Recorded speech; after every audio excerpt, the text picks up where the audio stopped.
Hello beautiful people, welcome back to my channel and thank you for coming back.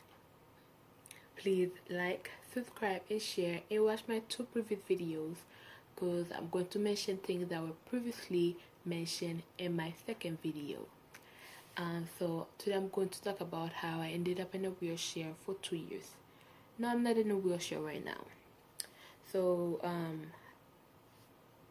I ended up in a wheelchair due to side effects of a medication I was taking that made me have another medical issue. That made me have another medical issue. So I have osteoarthritis and arthritis. So I was on steroids for 3 years. Yeah, 3.5 years. I was on steroids for 3.5 years, and that's really bad to be on steroids for that long. So I was taking it for myasthenia gravis, which I previously mentioned in the previous video. It's a neuromuscular autoimmune disease that affects my muscle. So such as my arms, my legs, my facial muscle, my swallowing, my eyes, and the way I talk. So in January of 2014, I woke up on a Saturday to go to church. I used to be a 7-day Adventist. I'm no longer a 7-day Adventist. So I was about to take my medication to go to church, but the pill wouldn't go down. I couldn't. It was stuck in my mouth. I didn't have the strength to swallow it. So I went to my nearest emergency. So they couldn't do anything. All they could do was put the medication in applesauce and give it to me. So I had to wait for the helicopter. That's how bad it was. I had to be escorted out of the hospital in a helicopter. So when I got to Miami Children's Hospital, which I go to, I went there and I was put in the ICU for a week. And I had to they had to put a tube down my throat, but if like from my nose to down my throat, not in my mouth, but in my nose down my throat.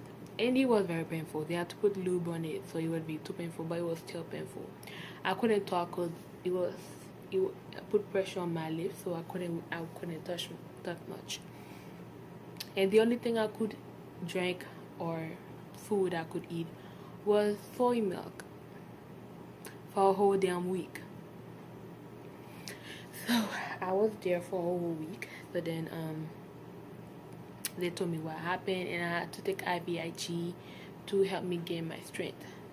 So then they put me on a high dosage of steroids, 80 milligrams of steroids. For anybody who knows steroids, if you're a doctor or nurse, whatever you are, if you know about steroids, knows that's a lot of dosage. I don't know.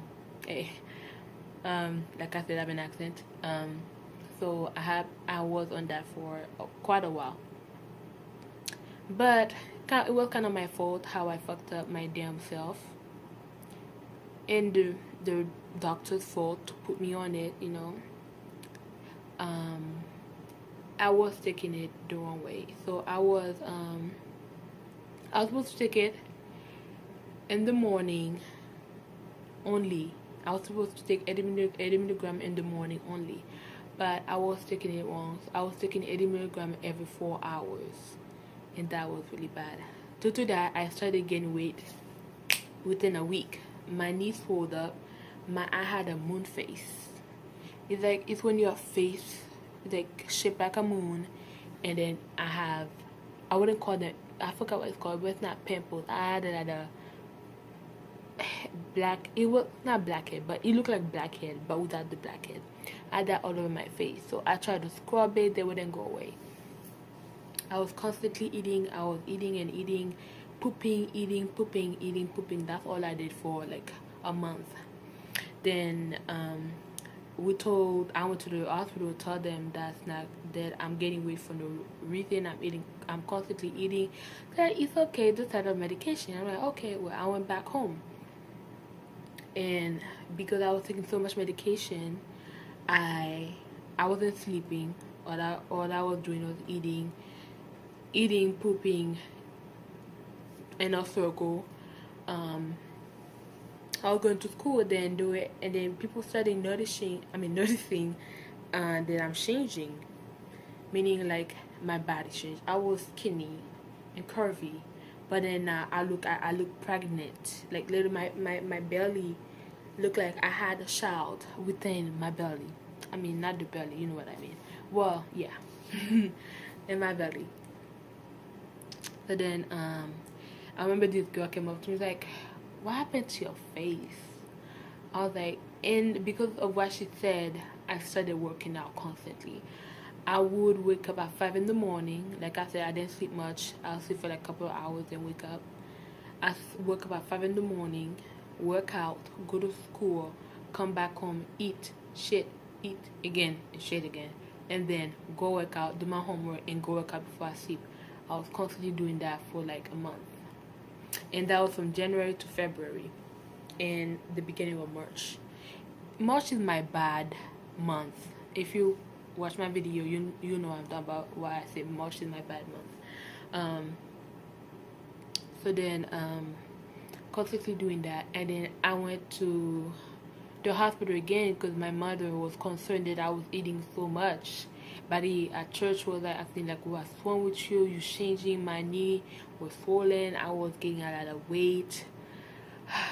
I look ugly. I literally look ugly.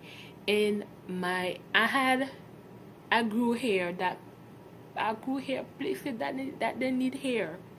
My butt crack. I have a lot of hair. I know you don't need to know that, but I'm just saying how severe it was. Like I had unibrow. I had a mustache. I have a little bit of beard. No, yeah. Because of that, and then my hands changed color. My toe was swollen. Just like I was a whole different person. I looked like a freaking monster. So then I went to my neurologist. Then my mom came. Like I said, I don't live with my parents. My mom came from Haiti. She went to the doctor. To my neurologist, told them that something is happening to my daughter, and he's like, "It's okay, the medication." And they said, "Okay, so I'm gonna start taking you off the medication." But it was already too late because of the night of the. It was on Friday, Saturday morning. It was like around 2 in the morning. I was with my mother. I felt a pain I never felt before. I felt like somebody was stabbing my bones, going up and down with a knife. So from my knee to my toe, from my knee to my hip, for a long time. It started as a discomfort, but it came to a pain that was unbelievable. Yeah, you could say that. Yeah, it was really bad. I started crying. I couldn't move. Then they called the hospital, and then they were on the phone with the hospital. They told me to come in, and I did. They did an X-ray, and they said you have nothing, and I was okay. They gave me some pills to help with the pain, even though I couldn't really walk on my knee. They did that for me. I mean, it kind of helped, but not too much. And then on Sunday morning, and my mom had to go back to Haiti because she had to renew her passport. And it happened at the same time again. It's so weird how it happened at the same time in the same way, but 100 times worse. This time, I couldn't come in contact with my own legs. I couldn't, like, if I come close, like, I don't know if you guys could see it, I couldn't come this close to my legs. Nobody could touch my legs. And my mom had to leave, so I told her it's okay, she could go, so she could come back. Because if she stayed, they were going to take her passport and visa away. I would never see my mom again. So then I told her she could go. And she was heartbroken, Because I told her she could go because I was 15, I was like, I'll be fine, So then my uncle had to bring me to the hospital. And the weird thing is, it's so weird, I moved to a building that had an elevator, because there was no way my uncle would carry my big ass downstairs, even though we live in the second floor. That was a lot of work. I'm a lot of work. And then there was this office chair we're about to throw away, and he had wheels on. So my uncle wheeled me to the elevator, down the stair, and got in the car. And from the hospital was an hour away, so I had to be in pain for an hour. And every little bump and turn was a nightmare.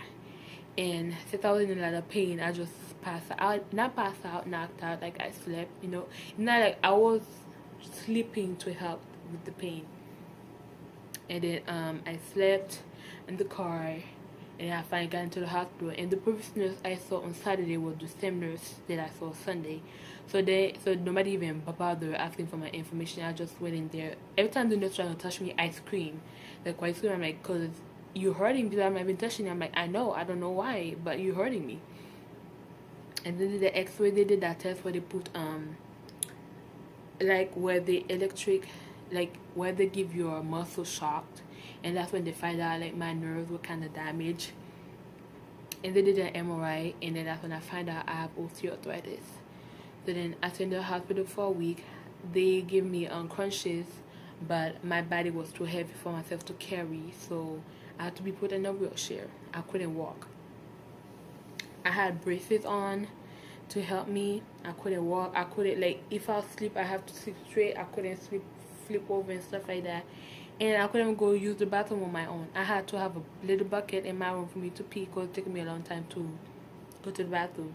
And they gradually put me down under the dosage of steroids. And I finally got off steroids in 2016. Mind you, I was on steroids since 2013. That's why I look this big. Even though I lose weight, I gain weight. Just, you know, I'm not really stable on weight. So then yeah, I was in a wheelchair for quite a while. Even though the side effect is still there, I'm gonna need hip replacement soon, because the steroids suck the shit out of my bones. Like, when you have steroids, I mean arthritis, that mean there's no blood flow in your vein, I mean in your bones. So then yeah, so thank you guys for watching my video. Like, subscribe, and share, and see you guys next time. Bye.